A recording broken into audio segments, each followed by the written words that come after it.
आप देख रहे हैं भारत की बात खबर। अयोध्या से यह बड़ी खबर आ रही है। संदिग्ध परिस्थितियों में कचहरी से कारतूस और अवैध असलहा बरामद। कचहरी के शेड नंबर 5 के तख्ते पर मिला 4 कारतूस और 2 अवैध असलहा, उसी के पास से मिला एक लावारिस पैंट। पुलिस जुटी जांच में। कोतवाली नगर क्षेत्र का मामला 2007 में कचहरी में हो चुका है सीरियल ब्लास्ट। कचहरी में कारतूस और अवैध असलहा मिलने से हड़कंप। आपको बताते चले कि कचहरी के हर गेट पर मेटल डिटेक्टर लगा हुआ है, पर अक्सर देखने में आता है कि वह कोई काम नहीं करता और आराम से लोग आते जाते हैं। चेकिंग के नाम पर भी खाना पूर्ति ही है। अवैध असलहा कारतूस मिलने के बाद कचहरी में हड़कंप मच गया और अधिवक्ताओं ने मीडिया से बात करते हुए कहा कि यहां पर प्रॉपर चेकिंग होनी चाहिए और कोई संदिग्ध व्यक्ति मिलता है तो उसको बैठाकर उससे पूछताछ होनी चाहिए। फिलहाल पुलिस के आला अधिकारी मौके पर पहुंचकर जांच में जुटे हैं। हम लोगों को जानकारी थी कि कचहरी जो अधिवक्तागण जिस जगह बैठते हैं, अधिवक्ता शेड नंबर 5 में कोई अवैध असलहा और कारतूस की कहीं पर खुला या कोई लावारिस अवस्था मिला। सुबह पुलिस प्रशासन चेकिंग कर रहा था, तब उसको ये चीज़ मिली।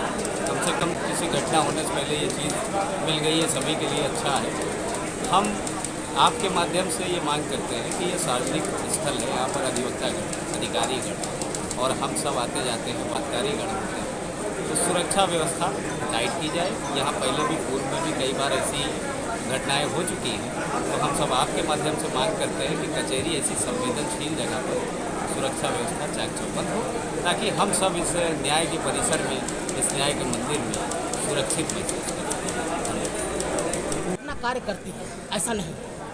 हमने अपनी आंखों से भी देखा है कि जितने भी बैग आते हैं, अगर कोई बाहरी आदमी लेकर के आता है तो चेक होता है।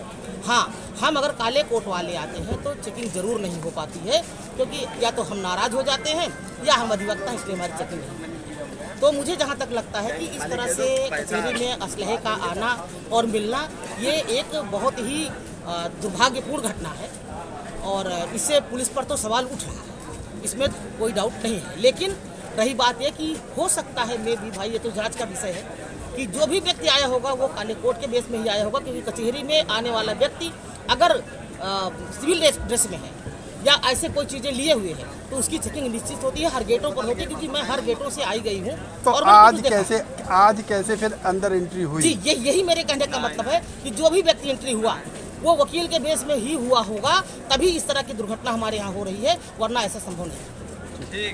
कचहरी के चारों तरफ जो गेट हैं, इन गेटों पर मेटल डिटेक्टर अगर काम करते इनके अपने, तो ऐसे असलहे अंदर नहीं आ सकते। सुरक्षा में ये बहुत बड़ी चूक है और प्रशासन से अपेक्षा की जाती है कि वो कचहरी की सुरक्षा व्यवस्था सुदृढ़ रूप से सुनिश्चित करें, आने जाने वालों की प्रॉपर तलाशी हो और संदिग्ध व्यक्तियों को बैठाकर उनसे पूछताछ भी हो। और धन्यवाद। कई बार घटना हमारे संघ के अध्यक्ष महोदय और जो पदाधिकारीगण हैं, उनसे एक निवेदन है कि वो प्रशासनिक अधिकारियों के साथ मिलकर बैठकर और जनपद न्यायाधीश से भी लेकर इस संबंध में चर्चा करें और अच्छी एक सुरक्षा व्यवस्था कचहरी को बरामद हुआ है। जो घटना काफी बरामद हुआ है। सुरक्षा व्यवस्था ना के बराबर है। आए दिन गेट नंबर 1 से 4 पहिया गाड़ियाँ, 2 पहिया गाड़ी धोने से आ रही है। कोई भी व्यक्ति सुबह 8 बजे आके बम ला के प्लांट कर सकता तक से नीचे और टाइमिंग सेट करके 12 बजे कभी भी ब्लास्ट कर सकता है, जिससे काफ़ी लोग हताहत हुए। तो सुरक्षा व्यवस्था रखी है। एक गेट नंबर 1 पर इतनी मतलब पूरी व्यवस्था है सुरक्षा की। 4 पहिया गाड़ियाँ, 2 पहिया गाड़ी लिखा हुआ है, रजिस्ट्री आपके मोबाइल में देखिए ताकि आप जो आइएगा, तमाम गाड़ियाँ वहाँ खड़ी हुई हैं। मेरे डी एम साहब से वार्ता हुई, मैंने यही कहा है कि गेट नंबर 1 की सबसे बड़ी चूक होती है, वहाँ सुरक्षा व्यवस्था टाइट किया जाए। बाकी जो है जनपद न्यायाधीश महोदय वार्ता करके कि इसका निदान कैसे किया जाए, सुरक्षा व्यवस्था चाक चौबंद कैसे किया जाए, उसके बाद फिर हम यहाँ जनरल बॉडी मीटिंग बनाएंगे, उसको रुकवाए लेंगे, उसका निदान कराएंगे। डीएम साहब ने क्या आश्वासन दिया? कोई नहीं है, सही बात है, सुरक्षा व्यवस्था हो गई है, उस पर हम कार्रवाई करेंगे। जो भी दोषी व्यक्ति होंगे उनके खिलाफ कार्रवाई करेंगे और सुरक्षा व्यवस्था चाक चौबंद कराएंगे। आखिर ये असलहा आया कैसे यहाँ? कैसे आया? मेन गेट से आया। तमाम हमारा भक्ता भाई नेता नगरी खराब दिखाई दिया, दिया है। सुबह 8 बजे आप आइए गेट पर, कभी कोई गेट बंद नहीं रहता, कोई सुरक्षा नहीं रहती है। चाहे जो गाड़ी चलाए अंदर लग जाए, फिर बाहर जाए, फिर बाहर चला गाड़ी खड़ी। बहुत दिन तक हड़ताल भी रहा है। लेकिन उसके बावजूद भी अगर सेंध लग गई है तो हमको इसको सुरक्षा देर से बाकायदे सुरक्षित रहना चाहिए और तुरंत हम हमारे संघ को भी इसको सहयोग करना, सरकार को प्रशासन को सहयोग करना चाहिए और तुरंत सुरक्षा व्यवस्था कड़ी होनी चाहिए। अगर इस तरीके लेचर व्यवस्था रही तो कहीं भी कुछ भी हो सकता है। और राम जन्मभूमि को लेकर वैसे अयोध्या संवेदनशील जिला है, इससे भी संवेदनशील है। एक बार यहाँ घटना हो चुकी है आतंकवादी, उसके बावजूद ये हो रहा है, फिर प्रशासन कानून तेल डाले बैठा हुआ है। तो प्रशासन कमी है, लोग यहाँ तक पहुँच जाते हैं।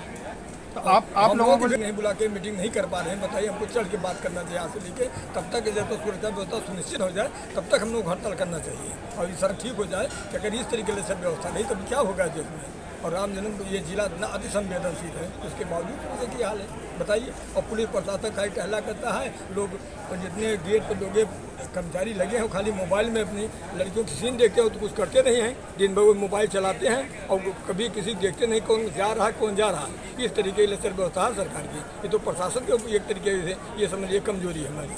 प्रशासन कमजोर है तभी लोग मन बढ़ा हुआ है। पर्चे दीजिए। पारसनाथ पांडे, पूर्व अध्यक्ष बार फैजाबाद।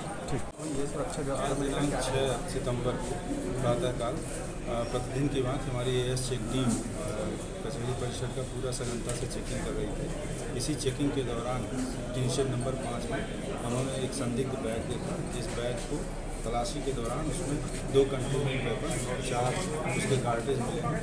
इसके अलावा कुछ अन्य सामग्री मिली है। उसका कोई भी जो है वहाँ पे स्वामी नहीं मिला है, जिसको लेकर के तत्काल पुलिस वहाँ मौके पर पहुँची, सभी सामग्री को लेकर के उसको कब्जे में लिया और अभियोग पंजीकृत करके आवश्यक कार्रवाई